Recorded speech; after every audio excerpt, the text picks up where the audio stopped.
Friend, YouTube video ভাইরালের জন্য এই ভিডিওতে আপনাকে 3টি উপায় বলবো। এর মধ্যে 2টি উপায়, সে আপনি নতুন ক্রিয়েটার হন বা পুরনো ক্রিয়েটার হন, অবশ্যই সবাইকে ফলো করতে হবে, নাহলে আপনার ভিডিও ভাইরাল করা অনেকটা কঠিন হয়ে যাবে।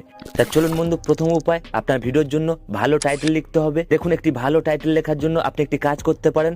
টাইটেল সবসময় ছোট লিখবেন এবং সরল লিখবেন, এবং আপনার টাইটেলের মধ্যে ভিডিওতে যা দেখাবেন অবশ্যই ফুটিয়ে তুলবেন, এবং আপনার টাইটেলের জন্য একটি আকর্ষণ ছুঁড়ে দেবেন, অর্থাৎ একটি প্রশ্ন ছুঁড়ে দেবেন, যাতে অডিয়েন্স দেখে ক্লিক করে, তবেই ওই ভিডিও ভাইরাল হওয়ার সম্ভাবনা অনেকটা বাড়বে। কিন্তু দ্বিতীয় উপায়, অ্যাভারেজ ভিউ ডিউরেশন, অর্থাৎ আপনি যে ভিডিও বানাবেন অবশ্যই সেই ভিডিও যেন অডিয়েন্স বেশিক্ষণ দেখে।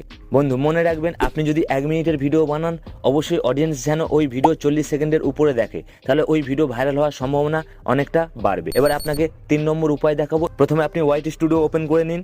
ওপেন করার পরে অ্যানালিটিক্স এই অপশানে আপনি চলে আসুন। আসার পরে টপ কন্টেন্ট এর উপরে আপনি ক্লিক করুন। কোন ভিডিওগুলো সবচেয়ে বেশি ভিউ আনছে এর উপরে আপনি